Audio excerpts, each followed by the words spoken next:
छोड़ सतगुरु रामपाल जी भगवान की जय। पिता परमेश्वर जी की जय।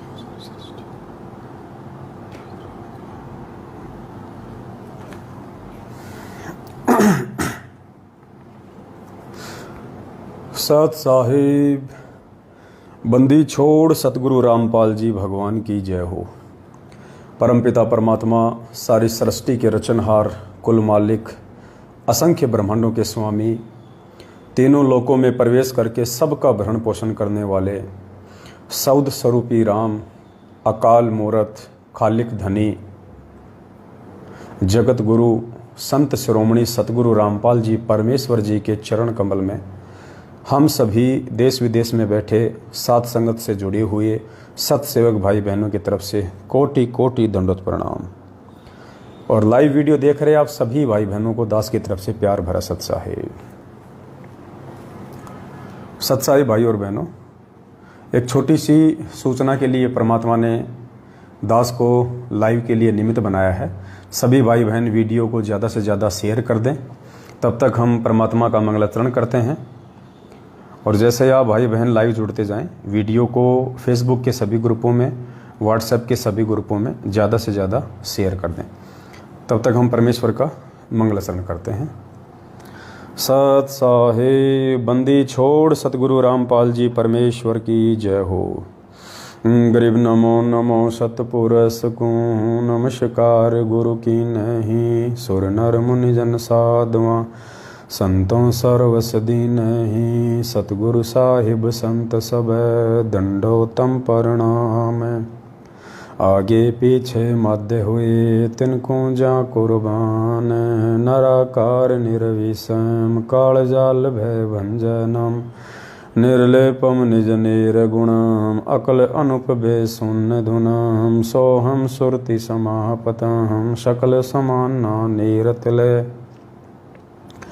उजल हिरंबर हरदम बेपरवा ऐथा है, बार पार नहीं मध्य तम ग्रीव जो सुमरें सिद्ध होई, गणनायक गलताना करो अनुग्रह सोई, पारस पद परवाना आदि गणेश मनाऊं, गणनायक देवन देवा चरण कमल लो लाऊं, आदि अंत करूं सेवा परम शक्ति संगीत हम, हृदय सिद्धि दाता सोई, अविगत गुण है अतीत हम, सत्य पुरुष निर्मोही, जगदम्बा जगदीशम मंगल रूप मुरारी, तन मन और पूसी सम भक्ति मुक्ति भंडारी, सुर नर मुनि जन ध्यावे, ब्रह्मा विष्णु महेशा शेष सहस मुख गावे, पूजे आदि गणेशा इंद्र कुबेर सरीखा, वरुण धर्म राय ध्यावे, सुमरथ जीवन जी का मन इच्छा फल पावे, 33 कोटि अधारा ध्यावे सहस 88, उतरे भव जल पारा कट है यम की फांसी, 33 कोटि अधारा ध्यावे सहस 88, उतरे भव जल पारा कट है यम की फांसी। सत साहिब बंदी छोड़ सतगुरु रामपाल जी भगवान की जय हो।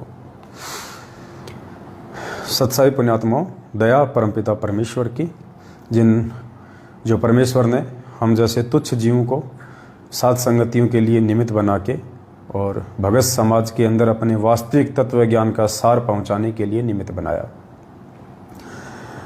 इन साध संगतियों के लिए और इस कलयुग की बिचली पीढ़ी में जिस समय काल भगवान का भयंकर जाल है, भयंकर प्रकोप है, ऐसे समय में उस परमेश्वर के द्वारा हम सभी सतसेवक भाई बहनों को सद्बुद्धि देके अपने ऊपर अपने आशीर्वाद रूपी छत्र छाया में सात संगतियों से जोड़ दिया है मालिक ने। तो हम उस आदि अनादि परमपिता परमेश्वर, उस सनातन परमेश्वर, आदि गणेश परमेश्वर सतगुरु रामपाल जी भगवान का कोटि कोटि दंडवत धन्यवाद करते हैं। ये ऋण हम परमेश्वर का कभी चूकता नहीं कर पाएंगे, जो मेहर परमात्मा ने इस पिछली पीढ़ी में साध संगति की आप और हम सभी आत्माओं के ऊपर बख्शी है। तो जितने भी भाई बहन एक बार जुड़ चुके हैं, दास एक बार पुनः सभी से करबद्ध विनती करेगा, आप वीडियो को एक बार फेसबुक के सभी ग्रुपों में, फेसबुक की आईडी पर, व्हाट्सएप के सभी ग्रुपों में, जहाँ जहाँ भी आप जुड़े हुए हैं सोशल मीडिया प्लेटफॉर्म पे, आप एक बार वीडियो को शेयर कर दें। उसके बाद एक दो कुछ बातें हैं जो आप सभी भाई बहनों के साथ में प्रेम पूर्वक दास ने शेयर करनी थी, ताकि किसी भी भगत भाई बहन को कोई शंका ना रहे, मन में कोई मनमुटाव ना रहे, और जो भी स्थिति है सभी के सामने क्लियर रहे। और दास की तो भगवान ने यही सेवा लगाई है कि दास अपने सभी भाई बहनों को, जिन जिन को शंका है, मन में कोई मनमुटाव है, जैसा वो चाहते हैं उस आधार से दास उनकी हर शंकाओं का समाधान करे, उनके मनमुटाव को दूर करे। तो दया परमेश्वर की। तो सबसे पहले पुण्यात्माओं, हम आज विचार करेंगे भक्ति बोध के ऊपर। अभी परमपिता परमेश्वर ने दया करके और भक्ति बोध जो हमने 4-5 महीने पहले छपवाई थी, आरती का गुटका नित्य नियम की जो पुस्तक है, जिसमें तीनों समय की आरती है, अन्नदेव की आरती है, भोग लगाने की विधि है, ये परमात्मा ने 5-6 महीने पहले दास को निमित्त बना के छपवाई थी। अब चूँकि पुण्यात्माओं देखो, हम भक्ति मार्ग में हैं और परमेश्वर अंतर्यामी है, परमात्मा को प्रत्येक प्राणी की औकात का पता है, इसलिए परमात्मा समय समय पे जीव को आध्यात्मिक ज्ञान से अपग्रेड करते हैं। एकदम से हम जीवों के अंदर इस परमेश्वर का ये अनमोल तत्व ज्ञान नहीं समा सकता है, इसका अंश मात्र भी हम अपने अंदर समाने के काबिल नहीं हैं। इसलिए वो परमात्मा हमारे को वो ज्ञान अवश्य देता है, जिस ज्ञान के चलते हम कहीं मार ना खाएं, ठोकर ना खाएं, और आसानी से हम शंका रहित होकर अपनी भक्ति करें। तो उस ज्ञान को भी हम जीवों के अंतःकरण में समाने के लिए पुण्यात्मा जगह होनी चाहिए। जब तक जगह नहीं होगी, परमात्मा उसमें अपना वास्तविक सार, तत्व ज्ञान, मूल ज्ञान नहीं डाल पाएंगे। तो इसलिए परमात्मा इंतजार करते हैं कि ये जीव तीनों समय की आरती करके, मंत्र जाप करके, मर्यादा में रह के अपने अंदर जगह बनाए, अपने अंतःकरण में जगह बनाए। जैसे एक मेमोरी कार्ड होता है, मान लीजिए 2 GB का मेमोरी कार्ड है, और अगर 2 GB तक वो फुल भरा हुआ है तो उसमें और अन्य मटेरियल नहीं डाला जा सकता। जब तक उसमें से उसको खाली ना किया जाए, उसको डिलीट ना किया जाए, तब तक दूसरा मटेरियल उसमें लोड नहीं किया जा सकता। इसी प्रकार हम जीव हैं, जब तक हम इस ज्ञान को आधार बना के परमेश्वर के चरणों में समर्पित होके और मालिक के उस अनमोल तत्व ज्ञान को अपने अंतःकरण में समाने के लायक नहीं होंगे, तब तक परमात्मा जबरदस्ती इस अनमोल ज्ञान को, तत्व ज्ञान को हमारे अंतःकरण में नहीं समा पाएंगे। तो हम कोशिश करते हैं हर दिन परमेश्वर के नज़दीक आने का, परमेश्वर के प्रति समर्पित होकर उनके दिल में जगह बनाने का, और इसी के चलते परमात्मा दिन ब दिन अपनी उन आत्माओं के अंदर प्रेरणा स्रोत, कुछ नई नई बातें, भक्ति मार्ग के रहस्य सार जो है डाउनलोड करते रहते हैं, और फिर आगे सभी भगत समाज तक वो बातें बता के उसका सभी लोग फ़ायदा उठाते हैं। तो जैसा हम सब जानते हैं, एक मोबाइल होता है, और आजकल आप देखते हैं कि मोबाइल में हर 15 दिन में या हर महीने में एक नया अपडेट आ जाता है, एक सॉफ्टवेयर अपडेट आ जाता है हर 15 दिन में, महीने में। क्या वो कंपनी एक बार में नहीं डाल सकती? डाल सकती है वो कंपनी एक बार, लेकिन वो समय के अनुसार, ज़रूरत के अनुसार ही डालेगी।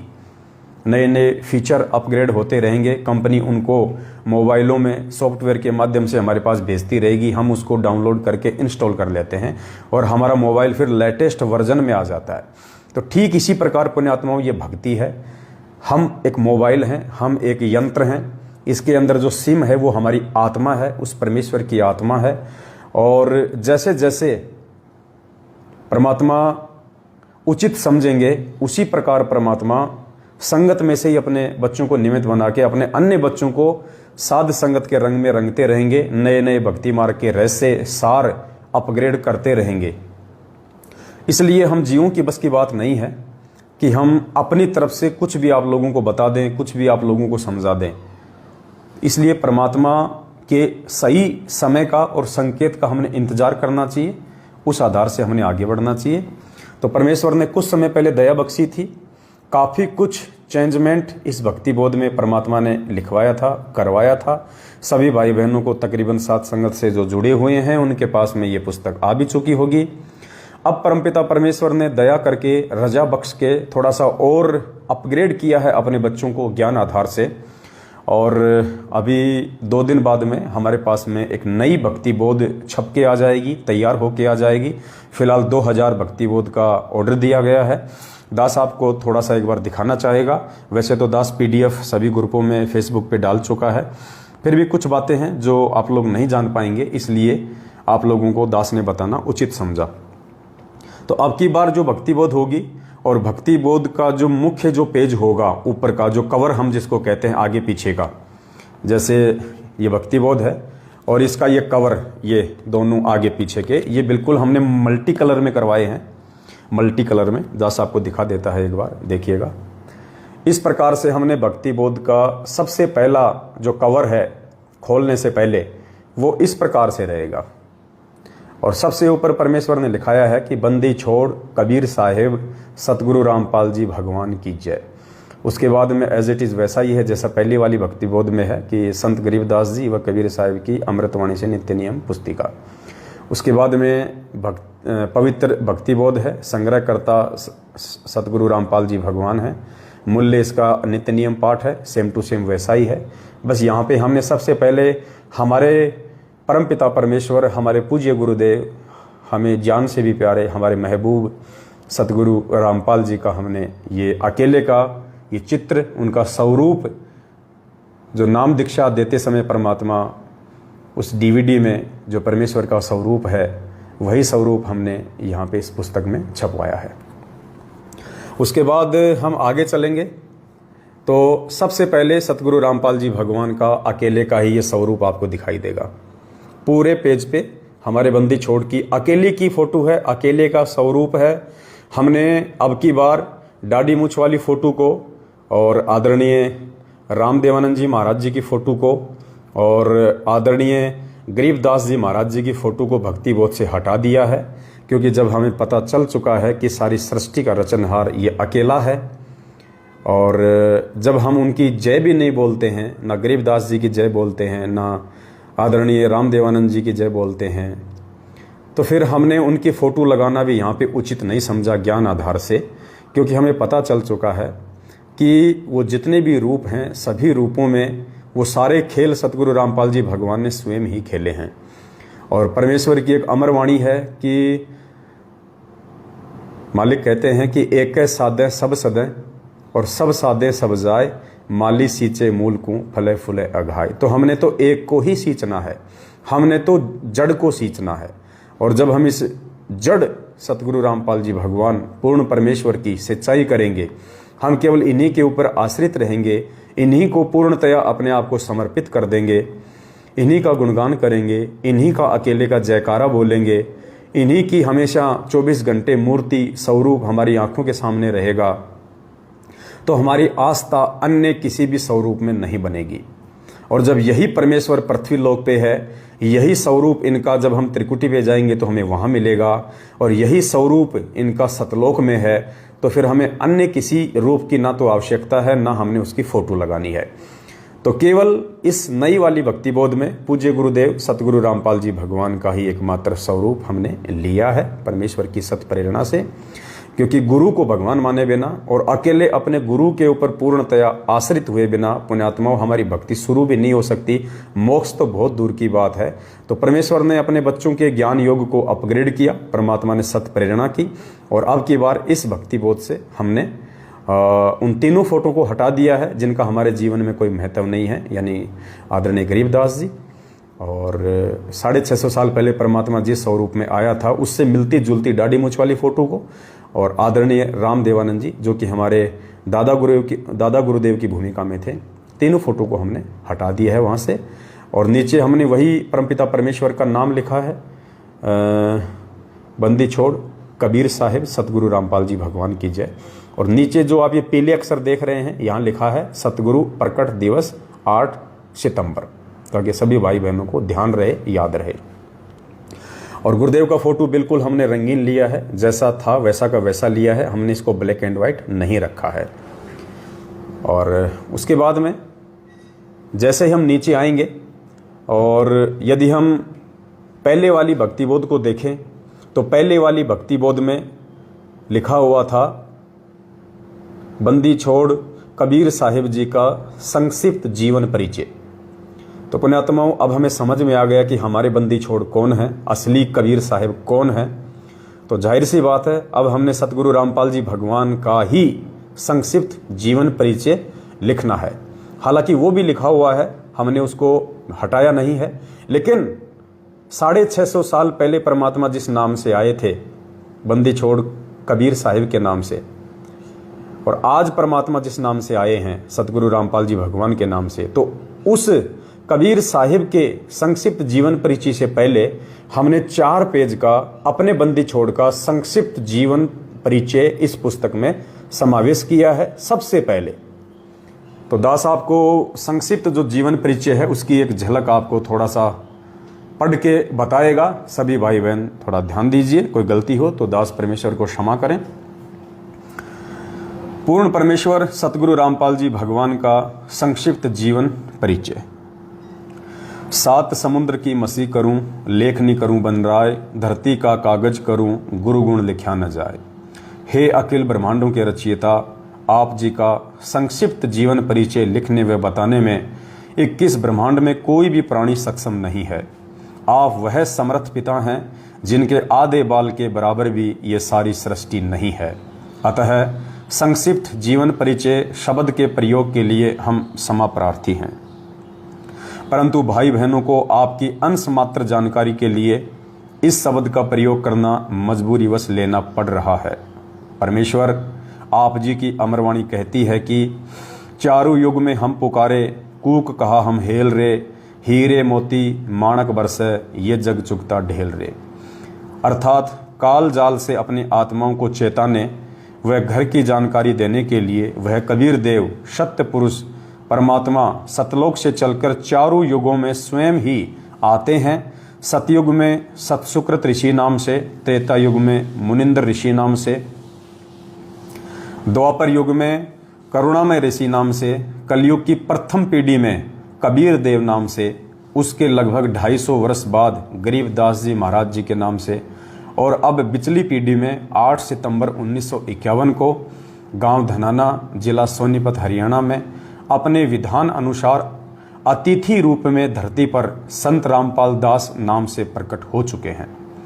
अपने नाम के आगे दास शब्द वह परमात्मा सिर्फ हम आत्माओं को दास की परिभाषा समझाने के लिए ही लगाते हैं। साहिब से सतगुरु भय, सतगुरु से भय संत, धर धर वेख विशाल अंग, खेले आदि और अंत। इस अमरवाणी के अनुसार सत्य पुरुष ने 8 सितंबर 1951 के दिन प्रकट होकर 17 फरवरी 1988 तक एक साधारण से किसान परिवार में हमारी चरम दृष्टि को धोखा देते हुए 2 अच्छी आत्माओं माता इंद्रो देवी व भगत नंदराम जी को अपने मुंह बोले माता पिता के रूप में इस नश्वर संसार में लीला करने हेतु स्वयं के आने अर्थात प्रकट होने के लिए निमित्त बनाया। 17 फरवरी 1988 को ठीक उसी कबीर सागर में लिपिबद्ध अपनी वाणी के अनुसार 600 साल पहले की तरह गुरु शिष्य परंपरा व भगत बनकर हम जीव आत्माओं को एक भगत के लक्षण समझाने के लिए जैसे पंडित रामानंद जी को मुंह बोला गुरु बनाया था, ठीक उसी तरह जगत गुरु होने के उपरांत भी 17 फरवरी 1988 को आदरणीय राम देवानंद जी को अपना मुंह बोला गुरु बनाकर 12वें पंथ में प्रवेश किया तथा उसके बाद सन 1994 से सत्संग व नामदान देना शुरू करके सच्चे सतगुरु की भूमिका निभा रहे हैं। आप स्वयं कबीर देव हैं। मर्यादा में रहकर भक्ति करने वाली अनेक आत्माओं को आपने जीवन दान व आध्यात्मिक सुख देने के साथ साथ शास्त्र अनुसार भक्ति देकर मोक्ष का मार्ग भी दिखाया।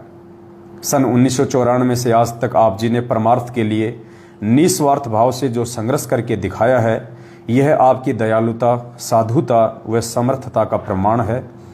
वेदों में लिखित अपनी महिमा व गुणों को सत्य साबित करने के लिए कि वह परमात्मा कमल के विकसित फूल पर शिशु रूप में प्रकट होकर कुंवारे गाय के दूध से अपनी परवरिश करवाता है, वह परमात्मा मुर्दे को जीवन देकर 100 वर्ष की उम्र प्रदान कर सकता है, निर्धन को धन देकर सुखी कर सकता है, कोढ़ी व रोगी को स्वस्थ करके नया जीवन दे सकता है, बांझ को पुत्र व अंधे को आंख दे सकता है, आदि आदि वेदों में वर्णित महिमा को यथार्थ रूप देने के लिए चारों युगों में मात्र एक एक जीवन किसी तालाब में विकसित कमल के फूल पर शिशु रूप में प्रकट होने की लीला करते हैं।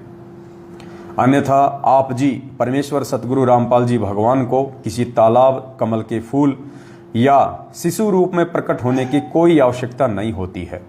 आप जी जब चाहें, जहां चाहें, जिस रूप व अवस्था उम्र में चाहें, प्रकट होना चाहें तो हो सकते हैं। जैसे नानक जी को बेई नदी व धर्मदास जी को मथुरा में जिंदा महात्मा के रूप में प्रकट होकर ज्ञान समझाया, 1392 में प्रकट होकर तैमूर लंग को 7 पीढ़ी के राज्य का आशीर्वाद दिया। लगभग 300 वर्ष पहले आदरणीय गरीबदास जी महाराज जी के रूप में प्रकट होकर सदग्रंथ साहिब की रचना की तथा छुड़ानी गांव में गंगा जी को प्रकट करने की अद्भुत लीला की। लगभग 60-65 वर्ष तक छुड़ानी से निर्वाण होने के बाद 35 वर्ष तक उसी रूप में सहारनपुर उत्तर प्रदेश में अपने प्रिय भगत भूमणदास के बाग में रहने की लीला की और आज साक्षात अपने वास्तविक सतलोकीय स्वरूप में सतगुरु रामपाल जी के नाम से 8 सितंबर 1951 से हम सब के समक्ष प्रकट हैं। हे जगतनाथ, आपकी लीला अद्भुत है। हे अविगत परमेश्वर, आप जी की गति को कौन जान सकता है। हे देवों के देव महादेव, आप जी स्वयं अपनी कृपा व आशीर्वाद से अपनी समर्थता व गति का अंश मात्र आभास करवाकर दया करते हैं। हे दयालु परमेश्वर, अपनी भोली व ना समझ साध संगत पर अपनी प्रेम दृष्टि, आशीर्वाद व कृपा बनाए रखना। हमारी आप जी से दंडवत प्रार्थना है कि हमारे अंदर भक्ति की कसक व चाह सदा बनी रहे। हे प्रभु, इतनी दृढ़ता भी देना, चाहे ब्रह्मा विष्णु महेश काल व दुर्गा भी हमें आपकी सत भक्ति से विचलित करना चाहें तो भी हम डगमग ना हो। मन चाहता है इस तुच्छ जिव्या से ऐसे ही आपकी महिमा का बखान करते रहें, लेकिन आप अंतर्यामी की महिमा का बखान करने में हम जीव पूर्णतया सक्षम नहीं है। सत साहेब।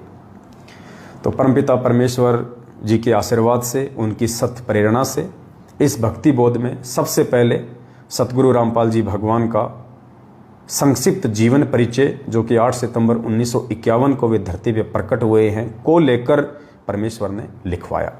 उसके बाद में सेम टू सेम वही प्रकरण है जो हम अन्य भक्ति बोध में देखते हैं कि बंदी छोड़ कबीर साहिब जी का संक्षिप्त जीवन परिचय, उसके बाद में गरीबदास जी महाराज जी का संक्षिप्त जीवन परिचय, कोई चेंजमेंट नहीं है कहीं पे भी। फिर हम आ जाते हैं भक्ति बोध में जो नित्य नियम है, कहीं कोई चेंजमेंट नहीं है किसी भी प्रकार का, एज इट इज़ भक्ति बोध है। फिर हम असुर निकंदन रमैणी में आ जाएंगे तो कोई चेंजमेंट नहीं है किसी भी प्रकार का, एज इट इज़ है रमैणी। फिर हम संध्या आरती में आते हैं तो संध्या आरती में लास्ट में जो गुरुदेव का अंग आता है, यानी गरीबदास जी महाराज जी की जो वाणियाँ हैं वो गुरुदेव के अंग से पहले समाप्त हो जाती हैं, जिनमें किसी भी प्रकार का चेंजमेंट ना करने का परमेश्वर ने आदेश दिया था। कब? 300 साल पहले। किसने? आदरणीय गरीबदास जी महाराज जी ने। तो हमने उन वाणियों में किसी प्रकार का कोई भी चेंजमेंट नहीं किया है। जैसे ही लास्ट का जो शब्द है, मेरे गुरुदेव भगवान दियो काट काल की फांसी, यहाँ से पूज्य गुरुदेव जी ने ये जो शब्द है, जो ये भजन है, ये पूज्य गुरुदेव जी ने अपने गुरुदेव के लिए लिखा हुआ है उनकी महिमा में। तो हमने यहाँ पे कुछ बदलाव किए हैं जो कि बहुत सारे भगत भाई बहनों को बोलने में दिक्कत आ रही थी। कोई थारा बोलता था, कोई थारी बोलती थी, कोई आपका बोल रहा था, कोई आपकी बोलते थे। तो परमेश्वर ने दया करके ये जो भजन है, मेरे गुरुदेव भगवान दियो काट काल की फांसी, इसमें परमात्मा ने इस पुस्तक में वैसा ही लिखवा दिया है जैसा हम सभी को बोलना चाहिए, ताकि जब भी हम किसी भी साथ संगति में इकट्ठे हों या एक ही परिवार में हम 8-10 मेंबर हैं और परमेश्वर की आरती कर रहे हैं, तो मेरे गुरुदेव भगवान का अंग गाते समय किसी के भी मुंह से कोई दूसरा शब्द ना निकले, सभी भाई बहन एक रस होके परमेश्वर की आरती करें। उसके लिए परमात्मा ने जो इसमें लिखवाया है दास आपको बता देता है। मेरे गुरुदेव भगवान दीजो काट काल की फांसी, अवगुण किए घनेरे फिर भी भले बुरे हम थारे। यहाँ पे परमात्मा ने थारे शब्द लिखवा दिया है। थारे यानी आपके। जैसे परमात्मा कहते हैं ना, आज मोहे दर्शन दियो जी कबीर, आज मोहे दर्शन दियो जी कबीर। फिर उसमें परमात्मा कहते हैं थारे दर्शन से हमारे पाप कटते हैं। थारे यानी आपके, क्योंकि परमेश्वर ने हर भाषा को अपनी जो अमृतवाणी है उसमें प्रयोग किया है। तो सतगुरु रामपाल जी भगवान ने ये जो थारे शब्द है, ये मोस्टली ये राजस्थानी भाषा का शब्द है। तो थारे का मतलब आपके। तो परमेश्वर ने यहाँ पे सबके लिए लिखवा दिया थारे। अवगुण किए घनेरे फिर भी भले बुरे हम थारे, दास को जान के निपट नादान, मोहे बख्श दियो अविनाशी। दूसरी चौपाई है, मेरे उठे उमंग सी दिल में, तुम्हें याद करूं पल पल में। तो यहाँ जो ये तुम्हें शब्द है ना, हमने इसको चेंज नहीं करना बिल्कुल भी। दास ने पहले भी वो वीडियो बनाया था, सभी भाई बहनों को यही समझाया था कि जहाँ पे तू शब्द है आप उसको बोलिए तुम, और जहाँ पे तुम्हें है उसको आप एज इट इज बोलिए, उसमें कोई चेंजमेंट नहीं करना। जहाँ पे तू लिखा हुआ है, क्योंकि तू एक अपने से छोटे को और किसी ऐसी जगह पे ऐसे व्यक्ति के लिए प्रयोग किया जाता है जिसकी कोई इज्जत ना हो, या सामने वाला जिसकी कोई इज्जत ना करना चाहता हो। तो तू की जगह हमने तुम शब्द का प्रयोग करना है। बाकी जहाँ तुम्हें है, तुम्हारे है, तुम ही है, हमने उन शब्दों को एज इट इज रहने देना है, उसमें कोई चेंज नहीं करना। मोहे बख्श दियो मेरे उठे उमंग सी दिल में, तुम्हें याद करूं पल पल में, आपका ऐसा मक्खन ज्ञान यो जगत बिलोवे लासी। फिर तीसरा पैराग्राफ है, या दुनिया सुख से सोवे, थारा दास उठ कर रोवे। यहाँ लिखा हुआ था तेरा दास उठ कर रोवे, तो उसकी जगह परमात्मा ने लिखवा दिया थारा यानी आपका। हे परमेश्वर, थारा दास यानी आपका दास। ये अविनाश भगत जी हैं जो कह रहे हैं कि तुम्हें की जगह आपके बोल सकते हैं। देखिए भगत जी, बोलने को तो आप जो मर्जी बोल दीजिएगा, सब स्वतंत्र हैं, लेकिन यदि आप आपके बोलेंगे, भाई बहन कोई तुम्हें बोलेगा, कोई थारे बोलेगा, तो साथ संगति में फिर वो लय बिगड़ जाती है, कोई मतलब नहीं निकलता। तुम्हें कोई बुरा शब्द नहीं है, तुम्हारा, तुम्हें, ये कोई डिग्रेड करने वाले शब्द नहीं है। हाँ, जो तू शब्द वो नहीं बोलना, उसकी जगह आप जी तुम बोल सकते हो। बाकी तुम्हें, तुम्हारी, तुम्हें, ये हमने एज इट इज ही रखने हैं। बाकी सब की अपनी मर्जी है, दबाव किसी के ऊपर नहीं है। जिसको जैसा समझ में आए उस हिसाब से वो बोल सकता है। कोई ना बोले उसके ऊपर भी कोई दिक्कत नहीं है, कोई बोल रहा है तो उसको भी कोई दबाव नहीं है। सबकी अपनी अपनी मर्जी है। लेकिन दास को परमेश्वर निमित्त बना के जो शब्द बुलवाते हैं, जो लिखवाते हैं, वो दास की जिम्मेदारी है कि संगत में आप सभी भाई बहनों की सेवा में पहुंचा दूं। उसके बाद फिर आपकी अपनी समझ काम करेगी कि आपने क्या करना है। या दुनिया सुख से सोवे, थारा दास उठ कर रोवे, मेरा मेटो आवण जान हो जान, या करियो मेहर जरासी। चौथी है, नहीं तपतशिला पे जलना, कोई चौरासी का भय ना, रोग कट्या सुमेर समान, या गई तृष्णा खांसी। उसके बाद में जो आती है, एक लाइन आती है इसमें कि तुम्हें कहाँ ढूंढ कर ले आऊं, मैं तड़प तड़प रह जाऊं। तो दास ने अब की बार जो नई वाली भक्ति बोध है, उस भक्ति बोध से उस चौपाई को वहां से बिल्कुल हटवा दिया है, क्योंकि वो चौपाई ना हमें बोलनी ना बोलने का कोई मतलब है। क्योंकि पूज्य गुरुदेव जी ने जो चौपाई लिखी है कि तुम्हें कहाँ ढूंढ कर ले आऊं, मैं तड़प तड़प रह जाऊं, आप गए अमर स्थान, दई छोड़ तड़पती दासी। तो गुरुदेव ने ये चौपाई अपने गुरुदेव के 26 जनवरी 1997 को शरीर छोड़ने के बाद लिखी है कि तुम्हें कहाँ ढूंढ कर लाऊं, कि हे गुरुदेव मैं आपको कहाँ ढूंढ के लाऊं। आप शरीर छोड़ चुके हैं, आप सतलोक जा चुके हैं, आप अमर हो चुके हैं। हमें आपकी बड़ी याद आती है, हमें आपकी बातें, आपका आशीर्वाद देना, आपके द्वारा मुस्कुरा के वो सत्संग करना, हमें अध्यात्म की जानकारी देना, हमारे मानव जीवन को सफल करना। हे परमेश्वर, उन सभी बातों को सोच सोच के हमें आपकी बड़ी याद आती है। हमारी आत्मा आपसे मिलने को जो है वो तड़पती है। तो ये भाव यहाँ पे प्रदर्शित करते हुए पूज्य गुरुदेव जी ने इस लाइन को यहाँ पे लिखा था। अब हमारे पूज्य गुरुदेव कौन है? सतगुरु रामपाल जी भगवान। सतगुरु रामपाल जी भगवान कहाँ हैं? वो इसी पृथ्वी पे हैं वर्तमान में। हमारे समक्ष हैं, हमारे समक्ष वे प्रकट हैं, हमारे भगवान हैं। उन्होंने अभी तक अपना शरीर नहीं छोड़ा है, मतलब अभी वो हमारे समक्ष हैं। तो हम इस चौपाई को यहाँ पे नहीं बोल सकते, और जब हम बोल नहीं सकते तो हमने उसको लिखने का भी कोई मतलब नहीं है।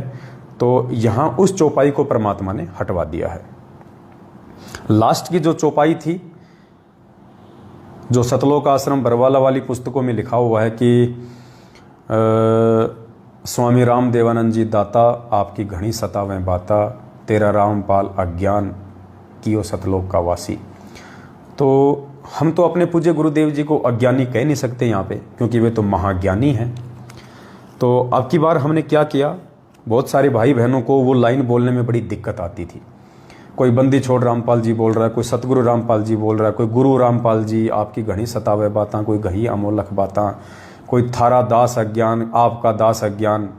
तरह तरह की जो लैंग्वेज थी सात संगतियों में, संध्या आरती के लास्ट में भाई बहन बोलते हैं, तो फिर सभी लोग विचलित हो जाते हैं।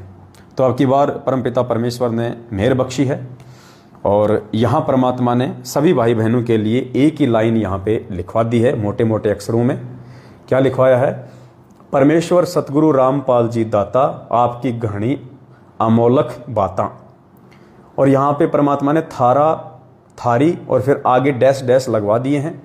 यानी अगर कोई बहन है तो वो बोल देगी कि थारी सुमन दासी अज्ञान, भाई है तो बोल देगा थारा पवन दास अज्ञान, और आगे फिर थारा और आगे वो हो गया फिर कीजियो सतलोक का वासी।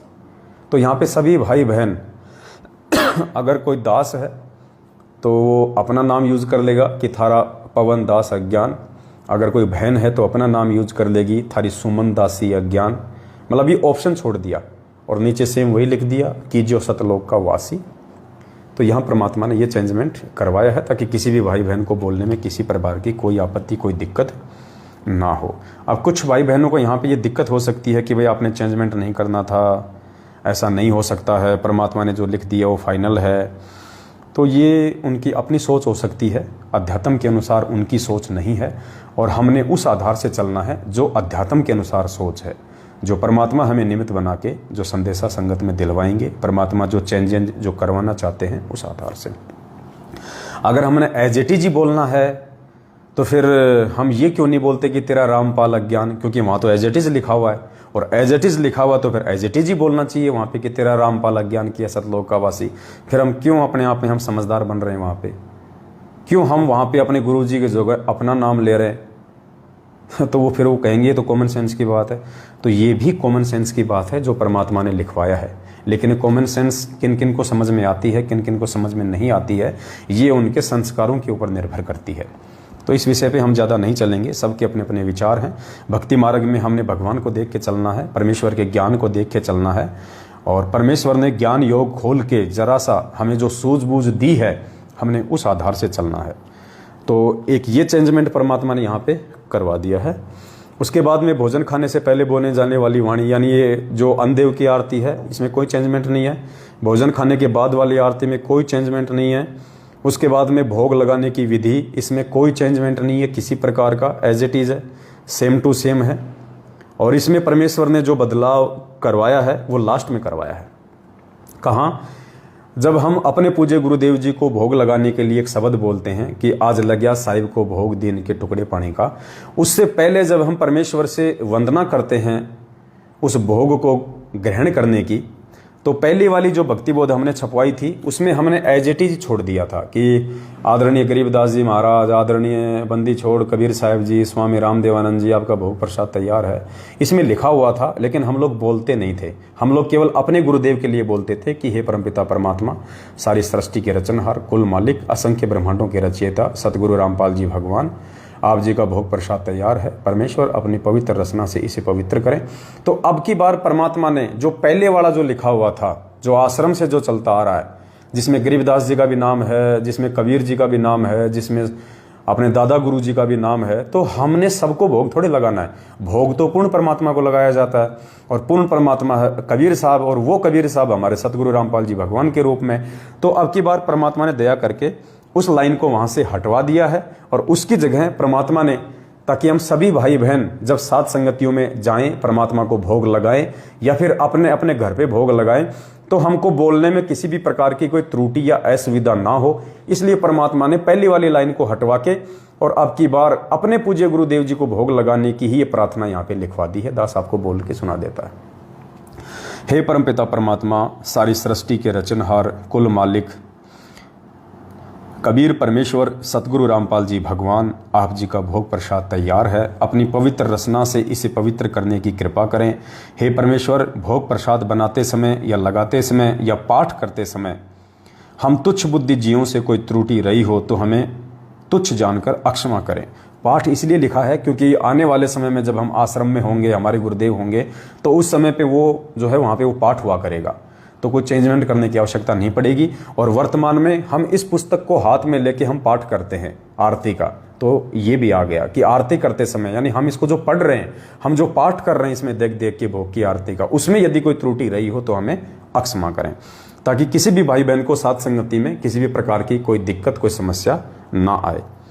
उसके बाद में ये शब्द शुरू हो जाता है, आज लग्या साहिब को भोग दीन के टुकड़े पानी का।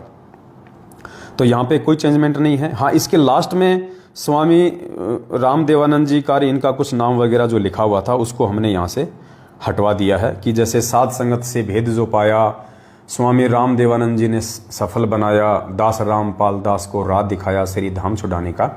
तो पहले वाली भक्तिबोध में ये ऐसा का ऐसा ही लिखा हुआ था, लेकिन हम इसको बोलते नहीं थे। हम केवल अपने पूज्य गुरुदेव जी का नाम लेते थे कि सतगुरु रामपाल जी दाता, आप साध संगत से भेद जो पाया, परमेश्वर सतगुरु रामपाल जी ने सफल बनाया, दास पवन दास को राह दिखाया श्री धाम बरवाड़े का। तो अब की बार हमने उस लाइन को वहाँ से हटवा दिया है जो पहले वाली भक्तिबोध में लिखा हुआ था, जिसमें अपने गुरुदेव के लिए कह रहे हैं कि साध संगत से भेद जो पाया, स्वामी रामदेवानंद जी ने सफल बनाया। तो उसको हमने वहां से हटा दिया है क्योंकि हमारे लिए तो इस मार्ग को सफल हमारे पूज्य गुरुदेव जी ने बनाया है। तो हम यहाँ पे अपने पूज्य गुरुदेव जी की स्तुति कर रहे हैं, हम अपने पूज्य गुरुदेव को भोग लगा रहे हैं, तो हमने अपने गुरुदेव की ही यहाँ पे वो वाणी लिख दी है। ये देखिएगा, इसको हाईलाइट भी कर दिया गया है ताकि किसी भी भाई बहन को साध संगति में बोलने में कोई दिक्कत ना आए। साध संगत से भेद जो पाया, परमेश्वर सतगुरु रामपाल जी ने सफल बनाया। और यहाँ पे सेम टू सेम वैसे ही संध्या आरती की तरह दास और दासी लिख के और आगे वो डॉट डॉट डॉट छोड़ दी गई है। यानी जो भाई होगा वो तो बोल देगा कि दास पवन दास को राह दिखाया श्री धाम बरवाड़े का, और यदि कोई बहन होगी तो बोलेगी दासी सुमन दासी को राह दिखाया श्री धाम बरवाड़े का। तो किसी भी भाई बहन को अपने नाम के साथ बोलने में कोई त्रुटि नहीं रहेगी और एक सही तरीके से हम परमेश्वर की आरती को अंजाम दे पाएंगे। उसके बाद में पाठ प्रकाश के समय की ये विनती है, इसमें भी कोई चेंजमेंट नहीं है। पाठ प्रकाश के शब्द के लास्ट में वही स्वामी रामदेवानंद जी का नाम था, हमने उस लाइन को वहाँ से हटवा दिया है। उसके बाद में लास्ट में ये नियम है, जो प्रथम मंत्र के समय जो 11 नियम दिए जाते हैं वो नियम यहाँ पे लिखे हुए हैं एज इट इज़। और उसके बाद में जो पीछे का जो पेज है भक्ति बोध का, जो पीछे का जो पेज है उस पे परमात्मा ने, क्योंकि वो मल्टी कलर है तो ये हमारे पूर्ण परमेश्वर सतगुरु रामपाल जी भगवान का स्वरूप है। ऊपर परमात्मा ने वाणी लिखवाई है कि गुरु सेवा में फल सर्बस आवे, गुरु विमुख नर पार न पावे, गुरु वचन निश्चय कर माने, पूरे गुरु की सेवा ठाने। और नीचे ज्ञान आधारित शंका समाधान के लिए संपर्क करें, ये शंका समाधान के 4 नंबर नीचे दे दिए गए हैं।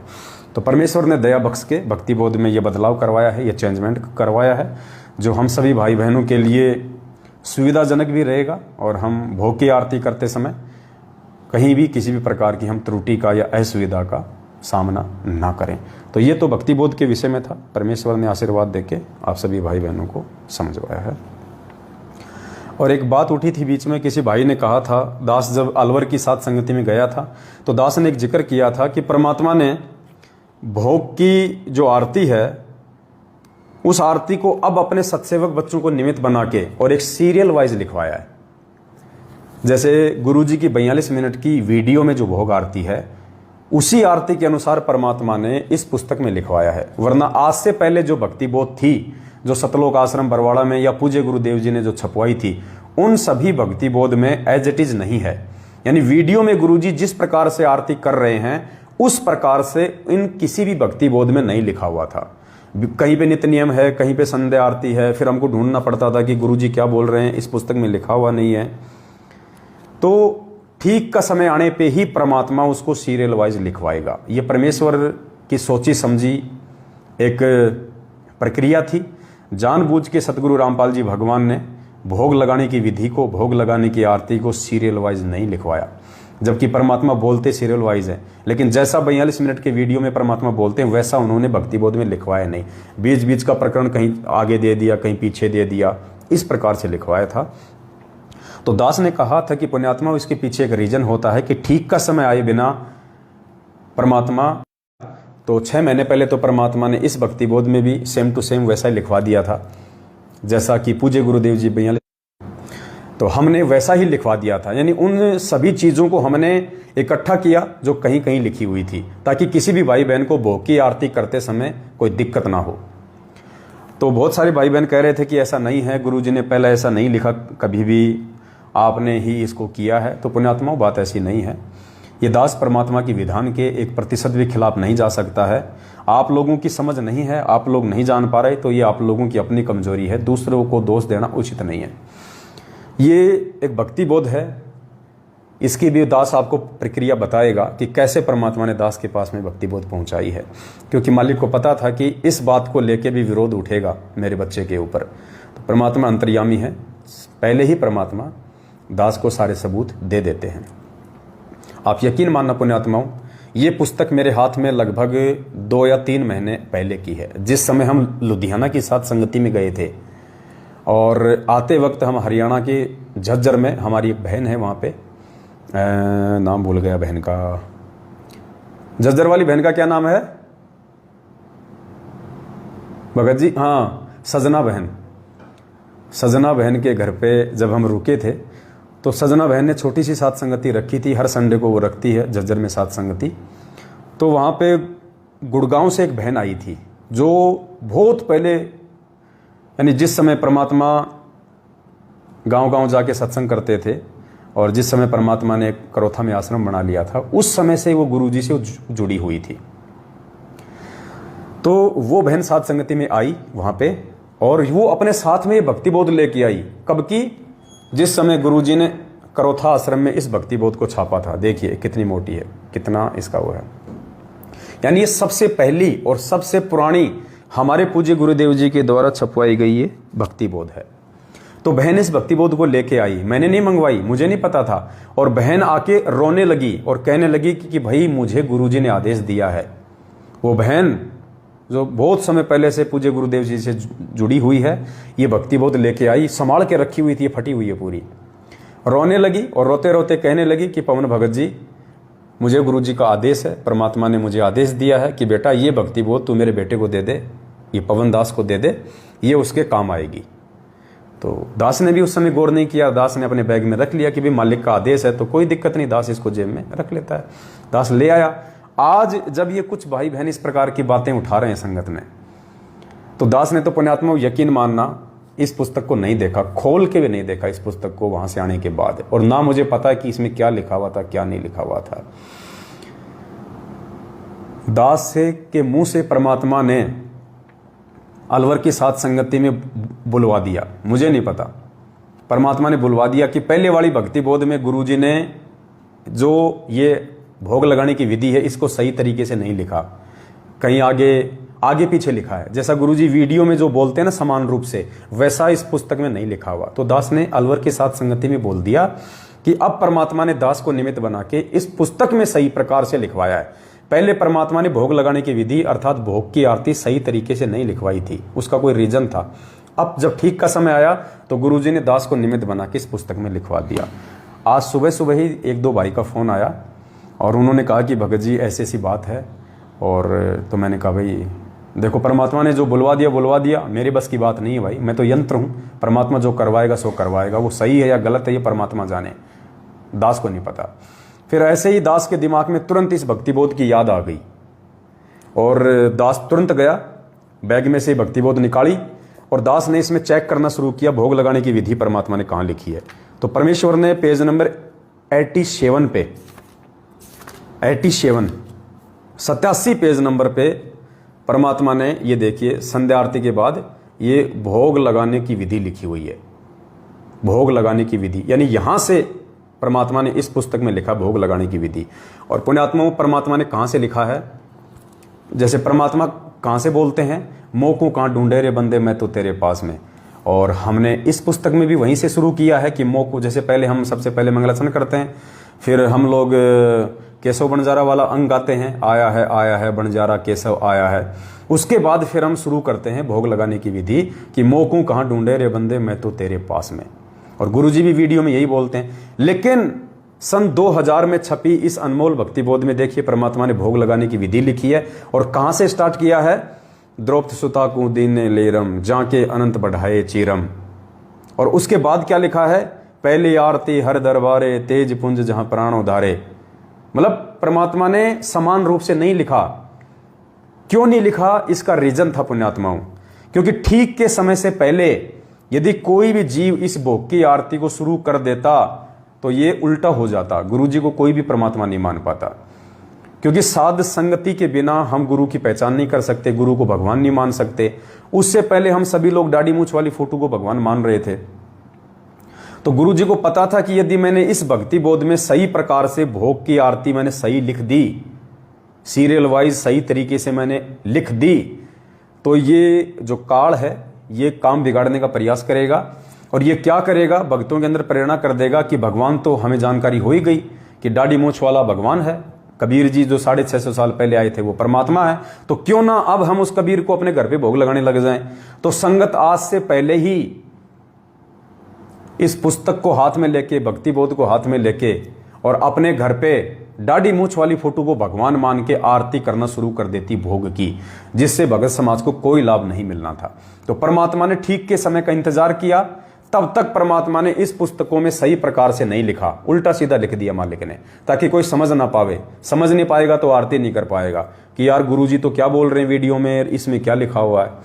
पुण्यात्माओं, अब जब ठीक का समय आया तो सबसे पहले तो पूज्य गुरुदेव जी ने सत्सेवकों को निमित्त बना के साध संगति शुरू करवाई।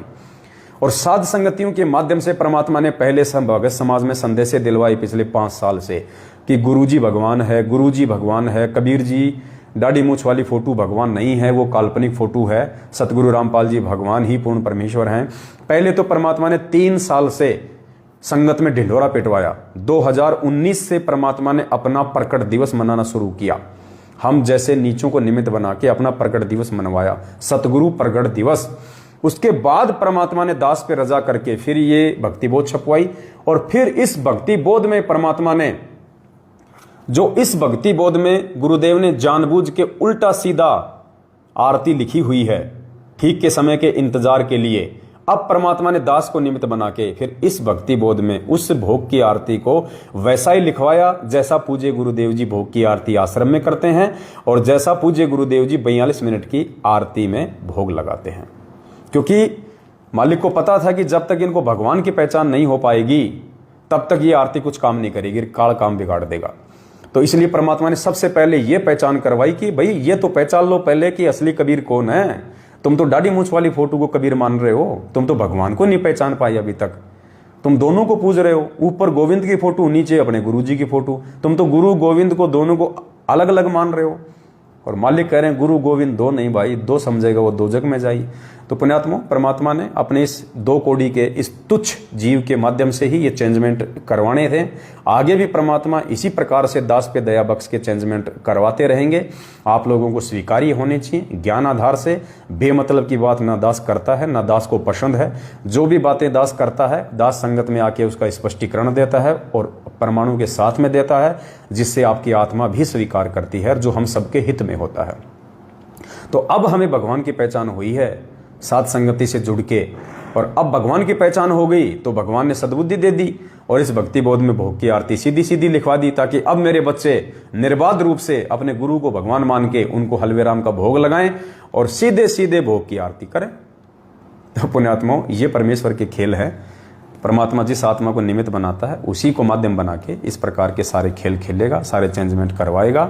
जो आत्मा इस परमेश्वर के मिशन में दास का सहयोग देंगी, अपने आप को भगत बना के परमात्मा का दास बना के पुण्यात्माओं वो लंबे समय तक भक्ति मार्ग में चलेंगी।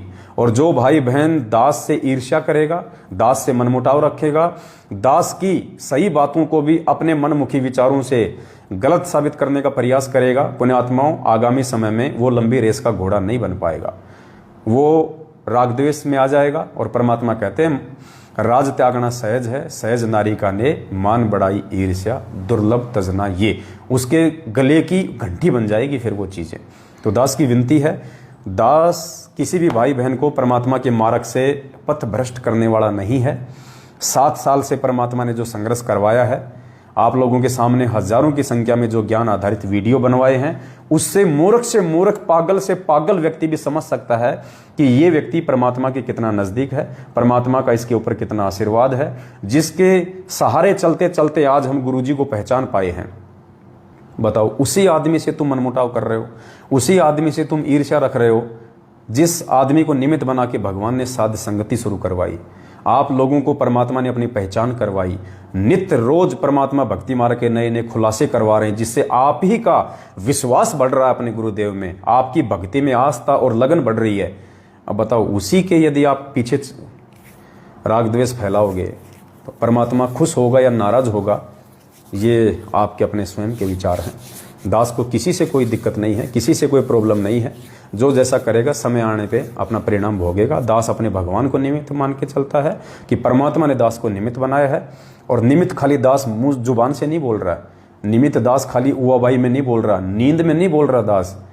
ये आप सबके सामने है, पिछले 7 वर्षों से है कि कैसे परमात्मा ने दास को निमित्त बना के पूरी संगत में से छटनी करवाई है, साध संगतियां शुरू करवाई हैं। आज हजारों, कई हजारों की संख्या में भाई बहनों को साध संगतियों से जोड़ा है। सभी को ज्ञान आधार से आगे बढ़ने की परमात्मा सत्प्रेरणा करवा रहे हैं। और पहले से ज्यादा विश्वास और दृढ़ता हमारी भक्ति में और अपने पूज्य गुरुदेव जी में साध संगतियों से बढ़ी है। तो आगे दास किसी को भ्रमित करने वाला नहीं है। पुण्यात्माओं, इस भ्रम में ना रहना। अगर ऐसे ही भ्रमित करते रहे तो फिर कोई नहीं आएगा। फिर आगे फिर परमात्मा इंतजार ही करते रहेंगे क्या कि पहले तो मैनेजमेंट था, फिर पवन दास आया, फिर अब कोई और दास आएगा। तो परमात्मा तो ऐसे इंतजार करते रहेंगे, भक्ति क्या खाक चलेगी फिर आगे। तो ये फाइनल, ये फुल स्टॉप हो चुका है। परमात्मा ने दास को निमित्त बना के बहुत सारे खुलासे करवा दिए हैं। आगे परमेश्वर की मौज, परमेश्वर की मर्जी, दास इस कुत्ते को निमित्त बना के रखे या अपने किसी और आत्मा को निमित्त बनाए, लेकिन विचार आप सभी आत्माओं ने करना है। जब तक दास मर्यादा में है, अपने गुरु को भगवान मानेगा, तब तक परमात्मा दास के ऊपर सेवा बख्शेगा। और उसके बाद पुण्यात्माओं, चूंकि अब हमारा गुजरात का दौरा है 2-3 महीने के लिए, क्या पता परमात्मा रजा बख्शे साल भी लग जाए, क्योंकि हम क्या करेंगे, हम घर पे आके भगवान मिल गया, भगवान की पहचान हो गई। अब तो परमात्मा का नानक जी की तरह हमने ढिंढोरा पीटना है, भाई बहनों को जा के समझाना है, उनकी मर्यादाएं सुधरवानी है, सबके घर में सतगुरु रामपाल जी भगवान की पूजा करवानी है, उनको भोग लगाने की विधि समझानी है, दाढ़ी मूंछ वाली फोटो को बाहर निकलवाना है, ज्ञान आधार से समझाना है। तो 3 महीने भी लग जाएं, 6 महीने भी लग जाएं, साल भी लग जाएं, 2 साल भी लग जाएं, जब तक गुरुजी ना आए क्या पता हम तब तक जयपुर का मुंह भी ना देखें। ये तो मालिक की मौज, मालिक की दया।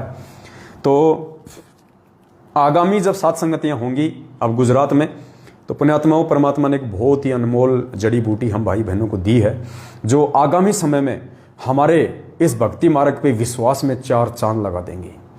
यानी जो विश्वास हमारा आज तक नहीं बन पा रहा पुण्यात्माओं, वो विश्वास परमात्मा, ये एक पुस्तक है मुक्ति बोध, देखिए कितनी मोटी है, मुक्ति बोध पुस्तक है। जैसे कबीर सागर का सरलार्थ है, वैसे ही ये मुक्ति बोध है। ये मुक्ति बोध पुस्तक में देखो, दास के पास काफी समय से रखी हुई है, लेकिन जब ठीक का समय आता है तभी परमात्मा संकेत करेगा। दास कल पुस्तक पढ़ने बैठ गया, परमात्मा ने कल इसके 100 पेज पढ़वाए, 100 पृष्ठ पढ़वाए, और परमात्मा ने दास से अंडरलाइन करवाए जहां जहां। पुण्यात्माओं, इतने गहरे रहस्य, हालांकि इसको और भगत पढ़ेगा नहीं समझ पाएगा कहाँ पे क्या रहस्य है, कहाँ पे किस प्रकार से उन चीजों को निकाल के आप भाई बहनों के सामने पेश करना है, कौन से पॉइंट पे कौन सी कथा के सार को निकाल के हमारे विश्वास में परमात्मा 4 चांद लगवाएगा, ये और भाई बहन नहीं समझ पाएंगे। क्योंकि परमात्मा कहते हैं, सब सुमरे अपने अनुमाना तो गति लखी न जाए, कहे कबीर कृपया कर जन पर ज्यों की तो समझाए। कि सभी लोग यदि अपने अपने स्तर पे पढ़ना चाहेंगे, निष्कर्ष निकालना चाहेंगे, तो जिंदगी में नहीं निकाल पाएंगे। ये तो कबीर परमेश्वर सतगुरु रामपाल जी भगवान अपने जिस आत्मा पे मेहर बख्शे, रजा बख्शे, जिस पे आशीर्वाद रखे, वही आत्मा इन चीज़ों में छुपे हुए सार को निकाल सकती है। जैसे गीता, वेद वगैरह, ये पुराण वगैरह 5,500 साल से लिखे हुए हैं, वेद व्यास जी ने लिख दिए थे। इनको पढ़ने वाले मर गए इनको पढ़ पढ़ के, लेकिन आज तक कोई इनका सार नहीं निकाल पाया। आज सतगुरु रामपाल जी भगवान ने आके उन पुस्तकों से, गीता से, वेदों से सार निकाला, और आज हमें पता चल रहा है कि हम तो रात दिन इन पुस्तकों को पढ़ा करते थे, पाठ किया करते थे, हमें तो पता ही नहीं था इनके अंदर इतना गहरा रहस्य छुपा हुआ भक्ति मार्ग का। तो ऐसे ही पुण्यात्माओं, आम भगत समाज यदि इन पुस्तकों को पढ़ेगा तो उनको वो सार और रहस्य समझ में नहीं आएगा। और जब परमात्मा दास के माध्यम से उन गुप्त रहस्यों को उजागर करवाएंगे तो एकदम से हमारी बुद्धि ऊपर सरकेगी, और यार ये चीज़ इसमें, ओहो हम तो समझ ही नहीं पा रहे थे, इसका ये मतलब है। तो परमेश्वर ने दया बख्शी, कल दास ने इसके 100 पृष्ठ पूरे पढ़े, और पालिक ने बहुत अच्छी अच्छी इसके अंदर बातें लिखी हुई हैं, बहुत अच्छे अच्छे सार हैं। तो आगामी समय में हमारी सात संगतियों का आधार ये पुस्तक रहेगी। इसी पुस्तक को सामने रखे, इसी पुस्तक को आधार बना के, क्योंकि देखो पुण्यात्माओं, हमारा अपना कुछ नहीं है, हम सब के सब 2 कोटि के जीव हैं, चाहे पवनदास हो चाहे आप हो। हमें ये ज्ञान परमपिता परमेश्वर, उस आदि अनादि, उस सनातन प्रभु सतगुरु रामपाल जी भगवान ने दिया है। परमेश्वर ने ही ये पुस्तकें लिखी हैं, परमेश्वर ने इन पुस्तकों का सार लिखा है, परमेश्वर ने सद्बुद्धि देके हमें ये पुस्तकें पढ़ने की प्रेरणा करते हैं, परमात्मा इनका रहस्य समझाते हैं। यानी हमारा अपना कुछ नहीं है, जीव केवल निमित्त मात्र है। ये पवनदास केवल एक यंत्र है, एक पंखा है, उस परमेश्वर का यंत्र है। परमात्मा जैसा चलाएगा, जब चलाएगा, उस आधार से जहाज चलता है। जैसे हम अपने घर पे 20,000 रुपये का कोई अच्छा सा कोई पंखा लगा दें, तो पुण्यात्माओं वो पंखा 20,000 का क्या, चाहे 20 लाख का लाके लगा दो, जब तक उसको उसका मालिक नहीं चलाएगा तब तक वो पंखा अपने आप नहीं चलेगा, चाहे वो कितना ही कीमती क्यों ना हो, क्योंकि वो एक यंत्र है और उसको कंट्रोल करने वाला कोई और है। तो इसी प्रकार हम सभी भाई बहन परमेश्वर के यंत्र हैं, हमको कंट्रोल करने वाले सतगुरु रामपाल जी भगवान हैं। जैसे रेडियो है, अब रेडियो में तो समाचार भी आते हैं, रेडियो में फिल्मी गाने भी आते हैं, रेडियो में और भी कई प्रकार के प्रोग्राम आते हैं। क्या वो रेडियो अपने आप आपको प्रोग्राम सुना देगा? नहीं, जब तक उसका वॉल्यूम नहीं, जब तक उसको ऑन ऑफ नहीं किया जाए, उसका जो मीटर है उसको सेट ना किया जाए कि कौन से बैंड पे लगाना है, रेडियो मिर्ची पे लगाना है, रेड एफएम पे लगाना है, कौन से पे लगाना है, तभी वो प्रोग्राम देगा। वरना वो रेडियो चाहे 20 लाख रुपए का हो, वो एक यंत्र है, और यंत्र कभी भी अपनी स्वयं की सूझबूझ से नहीं चल सकता, उसको चलाने वाला कोई और होगा। तो इसी प्रकार हम सब यंत्र हैं। तो परमेश्वर अब अपने यंत्र को आगामी दिनों में सात संगतियों में ये मुक्ति बोध पुस्तक को माध्यम बना के बहुत सारे खुलासे करवाएंगे। और पुण्यात्माओं, ऐसी ऐसी मार्मिक बातें और ऐसी ऐसी ज्ञान आधार वाली बातें इस पुस्तक में है, इन कथाओं में है। पुण्यात्माओं, यकीन मानना, हमारा विश्वास 7वें आसमान पे होगा, हमारे गर्दन को काट के लेके जा सकता है, लेकिन मंसूर की तरह हम सतगुरु रामपाल जी भगवान का नाम जपने से, उनके चरणों से दूर नहीं हो सकते। चाहे हमारे शरीर का एक एक अंग, एक एक कतरा चाहे कोई क्यों ना काट दे, इतना विश्वास इस पुस्तक में लिखे हुए रहस्य हमारा दृढ़ करेंगे। और उसके बाद फिर कबीर सागर का सरलार्थ है, उसमें तो और भी रहस्य है।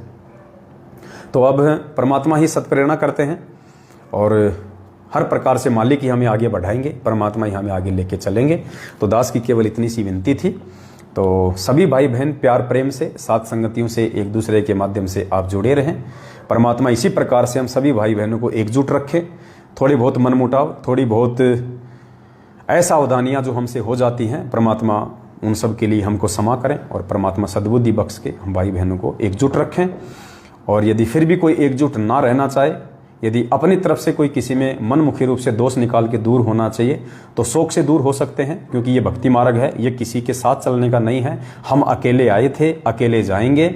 यहाँ यदि हम एक दूसरे का साथ करके लाभ उठा सकते हैं तो उठा सकते हैं, बाकी यहाँ कोई किसी का नहीं है, ना किसी पे विश्वास करने के कोई लायक है। यहाँ पर विश्वास केवल उसी पे किया जा सकता है जो परमेश्वर के ज्ञान आधार से चल रहा होगा, ज्ञान आधार से किसी भाई बहन को समझा रहा होगा, भाई बहन को बता रहा होगा। अकेले आए थे, अकेले जाएंगे, और परमेश्वर के अलावा और परमेश्वर के ज्ञान आधार से जो कोई बातें बताता है, उसके अलावा हमने किसी तीसरे पे आंख बंद करके विश्वास नहीं करना है।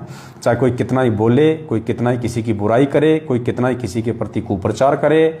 ये कुप्रचार तो सतगुरु रामपाल जी भगवान के खिलाफ भी पिछले 27 वर्षों से जगत वाले लोग करते आ रहे हैं। तो पुण्यात्माओं, हमने उन कुप्रचारों को ध्यान में नहीं दिया, क्योंकि हमने गुरुजी को पहचान लिया था, गुरुजी के ज्ञान को पहचान लिया था। इसलिए उन मनवस लोगों के द्वारा किए गए उल्टे प्रचार का हमारे ऊपर कोई असर नहीं हुआ। ठीक इसी प्रकार अब ये 7 संगतियां परमेश्वर ने रखवाई हैं, तो ये 7 संगतियां वही काम कर रही है जो काम 27 साल से सतगुरु रामपाल जी भगवान कर रहे हैं। तो काल भगवान कैसे 7 संगतियों को निर्बाध रूप से आगे चलने देगा? वो आप और हमारे बीच में से अपने ही भाई बहनों को निमित्त बना के और उल्टा प्रचार करवाने का प्रयास करेगा, एक दूसरे के अंदर मनमुटाव पैदा करने का प्रयास करेगा। क्योंकि जगत वालों को तो 7 संगति से कोई लेना देना ही नहीं है, उनको तो मतलब ही नहीं है क्या कर रहे हैं, किसको भगवान मान रहे हैं। ना वो हमारे प्रोग्राम देखते हैं, और जो देखते हैं तो उनकी आ जाती है उनकी समझ में।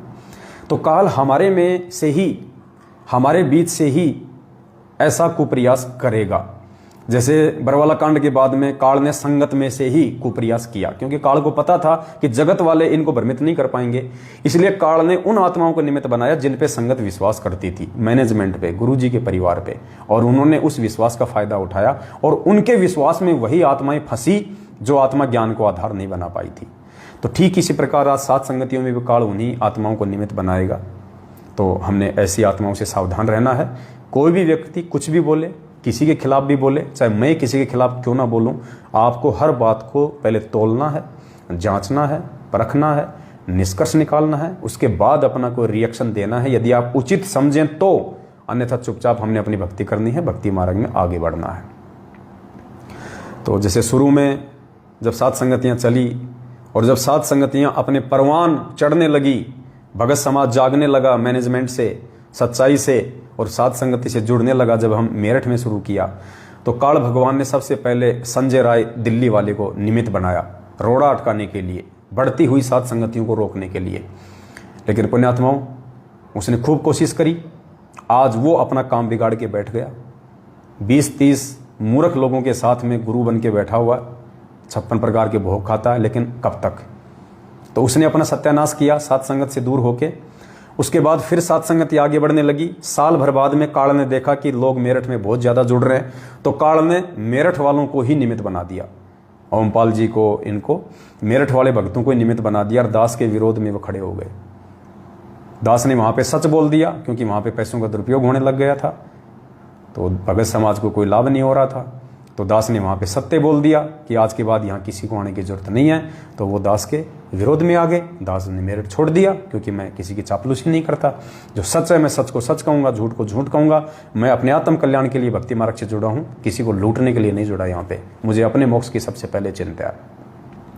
तो मेरठ वालों ने विरोध किया, दास मेरठ छोड़ गया। थोड़े दिन बाद वो मेरठ वालों की आज क्या हालत हो रखी है देख लो। 4 आदमी नहीं जाते वहाँ पे, 4 आदमी नहीं जाते वहाँ पे। आज वो तरस रहे हैं 7 संगतियों के लिए। उसके बाद 7 संगतियाँ आगे बढ़ने लगी। फिर दास ने इस काल भगवान ने फिर एक रामचंद्र नाम के कानपुर के व्यक्ति को निमित्त बना दिया। वो बीच में अपना तुम्बा पकड़ के खड़ा हो गया। अब वो रामचंद्र की आज क्या हालत हो रही है आप देख लो। बिन पेंदे का लोटा, कोई स्टैंड नहीं है, सारा दिन गला फाड़ फाड़ के भोगता रहता है। आरती करना छोड़ दिया उसने, मंत्र जाप करना छोड़ दिया, दूसरों से भी आरती और मंत्र छुड़वा रहा है, और सारा दिन मुझदास के खिलाफ भोगता रहता है, उल्टे सीधे पोस्टर बनाता रहता है। आज देख लो उसकी क्या हालत होगी 7 संगति से दूर होके। उसके बाद एक लॉर्ड बुद्धा फाउंडेशन वाला आया था, गुरुजी की जमानत का ठेकेदार। थोड़े दिन तो दास के साथ रहा। उसने देखा कि पवन दास तेरी फंकी में आने वाला नहीं है। उसके बाद वो मेरी बुराई करने लगा, 7 संगति का विरोध करने लगा। आज देख लो लॉर्ड बुद्धा वालों का क्या हाल हो रहा है। 4 लोग उनके साथ में नहीं है, मर गए जमानत के नाम पे। किसी ने 2 रुपए चवन्नी नहीं दी उनको। पुण्यात्माओं, अब 7 संगतियां अपने पीक पे हैं। अब 7 संगतियां अपने पीक पे हैं, पीक पे। और पीक पे है तो काल भगवान को रास नहीं आएगा। अब हमने बहुत सावधानी से आगे बढ़ना है। अब 2022 है, दास ने पहले कह दिया था, छटनी का समय है। लोग अपनी अपनी सोच से, अपने अपने मनमाने आचरण से अपने आप दूर होते चले जाएंगे। हमने किसी को कुछ नहीं कहना, हमने किसी का कुछ नहीं करना। जो जैसा सोचेगा, जो जैसा करेगा, वैसा आने वाले समय में अपना पाएगा। तो काल आगे भी किन्हीं आत्माओं को हो सकता है निमित्त बना दे सात संगतियों को रुकवाने के लिए। तो पुण्यात्माओं, आपने केवल परमेश्वर के ज्ञान को आधार बना के ही आगे बढ़ना है। आपने केवल अपने मालिक पे विश्वास करके और प्रत्येक चीज पे सोच समझ के अपना निर्णय देना है, अपना डिसीजन देना है। एक बार यदि किसी भी व्यक्ति के कहने से या किसी भी व्यक्ति के द्वारा कुछ भी बोलने से, मनमाने आचरण से, सात संगतियों के विरोध करने से यदि आप अपना आपा खो दोगे, अपना डिसीजन खो दोगे और ज्ञान आधार से उस चीज पे रुक के विचार नहीं करोगे, पुण्यात्माओं दोबारा संभल नहीं पाओगे। ये फाइनल छटनी है। बनी बनाई बात को बिगाड़ दोगे, बनी बनाई बात को। यहां कोई किसी का कुछ नहीं बिगाड़ पाएगा, खुद अपना बिगाड़ लेंगे हम। इसलिए दास विनती करता है, दास पे विश्वास अवश्य करें, लेकिन परमेश्वर के ज्ञान को आधार बना के। मैंने कभी भी आप लोगों से ये नहीं कहा आज तक कि आप मेरे ऊपर आंख बंद करके विश्वास करें। दास ने यही कहा था कि दास पे विश्वास करें तो परमेश्वर के ज्ञान आधार से करें। यदि दास परमेश्वर के ज्ञान आधार से है तो आप विश्वास कीजिए, वरना दास की संगति करने का, दास के ऊपर विश्वास करने का कोई मतलब नहीं है। दास यदि कहीं गलत है, आपकी जिम्मेदारी बनती है, आप प्यार से दास को पहले बताइए, समझाइए कि आपने यहाँ गलती करी है। हो सकता है आपकी भी सोच गलत हो सकता है मेरे से भी कोई त्रुटि हो, या आपकी सोच गलत है, मैंने यदि उसका तर्क संगत कोई प्रमाण आपको दे दिया तो फिर आपको मानना चाहिए कि वास्तव में ये तो मेरी ही गलती थी। और दास यदि गलत होगा तो पुण्यात्माओं, दास उस समय गलत होगा जब आपके किसी आरोप का दास प्रमाणों के साथ में जवाब नहीं दे पाएगा। उस समय दास को आप जी मान लेना कि ये काम पवन दास से मनमाने रूप से हुआ है। उससे पहले किसी भी व्यक्ति की बातों पे विश्वास करके अपने इस बड़े बनाए काम को, अपने इस कर्म और धर्म को नष्ट मत कर देना। सात संगतियों में आते रहोगे तो जीवित रहोगे, सात संगति से हट जाओगे काल सिर पे बैठ जाएगा। एक ना एक दिन विरोध करते करते करते करते तुम कब काल भगवान की हद में चले जाओगे तुम्हें कुछ पता नहीं चलेगा। तो दास की विनती है, ज्ञान को आधार बना के और बहुत ठंडे दिमाग से सोच समझ के।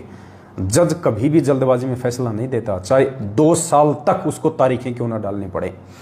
जज जब तक दोनों तरफ की बातों से पूरी तरह संतुष्ट नहीं हो जाता है, वो डिसीजन 1 सेकंड भी नहीं देता, 1% भी डिसीजन नहीं देता कि इसको जेल में डाल दो या इसको फांसी लगा दो, चाहे उसको 2 साल क्यों ना लग जाएं। पूरी तरह से वो आश्वस्त होता है, दोनों तरफ के वकीलों से सारे सबूत एविडेंस देख के उसके बाद अपना वो निर्णय देता है। तो हमने तो इन फालतू की बातों पे कोई मतलब भी नहीं है। यहाँ तो दिन में 20 आदमी, पता नहीं कौन क्या बोलेगा। हमने अपने आत्मिक उत्थान की ओर आगे बढ़ना है। दास ने पहले आप लोगों को 2-3 वीडियो बना दिए हैं कि हमने राग द्वेष ईर्ष्या से बिल्कुल दूर होकर चलना है। जो जैसा करेगा अपना पाएगा। हमें भगवान समझ में आ गया, हमें भक्ति समझ में आ गई, हमें भक्ति पे सफल होने की विधि समझ में आ गई। अब हमें और क्या समझना है, हमने निरंतर आगे बढ़ना है। बाकी तो परमात्मा ने बोल ही रखा है कि जब पहाड़ पे यदि किसी को चढ़ना होगा, यदि किसी व्यक्ति को पहाड़ पे चढ़ना है, एवरेस्ट किसी को जीतनी है, तो पुण्यात्माओं वो नीचे बिच्छू और चूहों की परवाह नहीं करता। बिच्छू और चूहे उस पहाड़ के चढ़ने के मार्ग में बहुत आएंगे। कोई उसको हो सकता है काट भी ले, कोई वैसे उसको डराने का प्रयास करे। तो हमने बिच्छू और चूहों की परवाह नहीं करनी। यदि हमने पहाड़ पे चढ़ाई करनी है तो पहाड़ यानी यदि हमने मोक्ष प्राप्त करना है, अध्यात्म में आगे बढ़ना है निरंतर, तो हमने इन छोटी छोटी बातों को, जो अज्ञानता के चलते जो लोग राग द्वेष और ईर्ष्या काल प्रेरणा से हम भाई बहनों के अंदर, साथ संगत वालों के अंदर, साथ संगत वाले ही जो भरने का कुप्रयास जो करेंगे, ऐसे लोगों से हमने सावधान रहना है। हमने उनकी किसी भी क्रिया का कोई जवाब नहीं देना है। वो चाहे अच्छी क्रिया करे या उल्टी क्रिया करे, हमने उसकी किसी भी क्रिया की कोई प्रतिक्रिया नहीं देनी है। क्योंकि ज्ञान आधार से, उसके विचारों से, उसके शब्दों से हमने नाप लेना चाहिए, हमने जान लेना चाहिए कि ये व्यक्ति काल प्रेरित है या फिर ये व्यक्ति सतगुरु प्रेरित है। ये व्यक्ति मनमुखी रूप से बोल रहा है या इसके पास में इस बात के पीछे कोई आधार है, कोई प्रमाण है। इसलिए हमने ऐसे व्यक्तियों की बातों पे कोई ध्यान नहीं देना है। हम परमेश्वर प्राप्ति के लिए साथ संगत से जुड़े हैं और हमें विश्वास हो चुका है कि साथ संगत में परमात्मा है और परमेश्वर ने अपनी जिस आत्मा को साथ संगत के लिए निमित्त बनाया है वो परमेश्वर की विशेष कृपा पात्र आत्मा है। परमात्मा उस आत्मा के माध्यम से हमारे को आगे बढ़ाएगा, क्योंकि 600 साल पहले परमात्मा ने धर्मदास जी को कह दिया था कि धर्मदास, यदि एक आत्मा भी इस मेरे उलझे हुए ज्ञान को, मेरे इस ज्ञान को समझ जाएगी, एक आत्मा भी, उलझा हुआ तो ये पहले था, परमात्मा ने इसको आज आके इसको सुलझा दिया है, क्योंकि धर्मदास जी के लिए नहीं कहा परमात्मा ने कि एक आत्मा भी इस ज्ञान को समझ जाएगी तो लाखों को सुलझा देगी। धर्मदास जी तो ज्ञान को समझ ही नहीं सकता था, क्योंकि परमात्मा ने तो मूल ज्ञान को छुपा के रखना था। परमात्मा आज के लिए कह रहे हैं, वर्तमान पिछली पीढ़ी के लिए, कि धर्मदास, यदि एक आत्मा भी मेरे इस ज्ञान को सही से समझ जाएगी तो लाखों को सुलझा देगी। पुण्यात्माओं, वो एक आत्मा, ये आपका छोटा सा नीच अदना सा सतगुरु रामपाल जी भगवान के चरणों का ये पालतू कुत्ता, 2 कोड़ी का जीव, ये पवनदास है, जिसके लिए 650 साल पहले कबीर साहब ने धर्मदास जी को संकेत किया था। आज इस एक आत्मा को 7 साल से खड़ा करके परमात्मा सात संगतियों से अपनी पहचान करवा रहे हैं और लाखों आत्माओं को परमात्मा कालजाल से बाहर निकाल के सुलझा रहे हैं और निरंतर अध्यात्म की ओर हमें आगे बढ़ा रहे हैं। तो दास की इतनी सी विनती है पुण्यात्माओं, मेरा कुछ नहीं बिगड़ेगा, परमात्मा का भी कुछ नहीं बिगड़ेगा, हम अपना बिगाड़ लेंगे यदि मनमुखी रूप से यदि हम किसी की बातों में आके और किसी के प्रति व्यर्थ में राग द्वेष ईर्ष्या यदि हमने पाड़ी तो। बस इतना सा दास का विचार है। बाकी साथ संगतियों से जुड़े रहिए, परमात्मा हमारे साथ में है, बाल विवाह का नहीं होने देगा, निरंतर हमें अध्यात्म में आगे बढ़ाएंगे। ये कलयुग की बिचली पीढ़ी है, काल भी पूरा जोर लगाएगा, हर प्रकार से एडी से चोटी तक का काल जोर लगाएगा। इस समय अपने बीच में से भक्तों को खड़ा करके जोर लगाएगा, अपने आसपास के भक्तों को खड़ा करके जोर लगाएगा, तरह तरह की मन में उल्टी सीधी बातें करके शंका पैदा करने का कुप्रयास करेगा। अब ये शंका उन्हीं आत्माओं को होगी, काल की जाल में वही आत्मा फंसेंगी जो मंद बुद्धि होंगी, जिनको ज्ञान आधार नहीं होगा, जो सात संगतियों को अटेंड नहीं करते, ध्यान से विचार नहीं करते, उन्हीं आत्माओं को काल हड़पेगा। क्योंकि 2022 है, छटनी का समय है, छटनी तो होके रहेगी। परमात्मा को चाहिए केवल मक्खन क्रीम, परमात्मा को छाछ नहीं चाहिए, परमात्मा को गंदगी नहीं चाहिए, परमात्मा को चाहिए क्रीम, रतन, घी। उसके लिए तो पुण्यात्माओं छालना लगा हुआ है, आत्माएं छनती चली जाएंगी, मथनी लगी हुई है, परमात्मा मथ रहा है और ऊपर क्रीम आती जा रही है, जो गंदगी है वो नीचे निकलती जाएगी। कौन सा रतन है, कौन सी वो क्रीम है, इसकी पहचान अब हमने स्वयं ज्ञान को आधार बना के करनी पड़ेगी। सभी भाई बहन लाइव जुड़े, इसके लिए आप सभी का धन्यवाद। और आज के लाइव के लिए आदि अनादि परमेश्वर सनातनी प्रभु सतगुरु रामपाल जी भगवान का हम कोटि कोटि दंडवत धन्यवाद करते हैं। सत साहे बंदी छोड़ सतगुरु रामपाल जी भगवान की जय हो।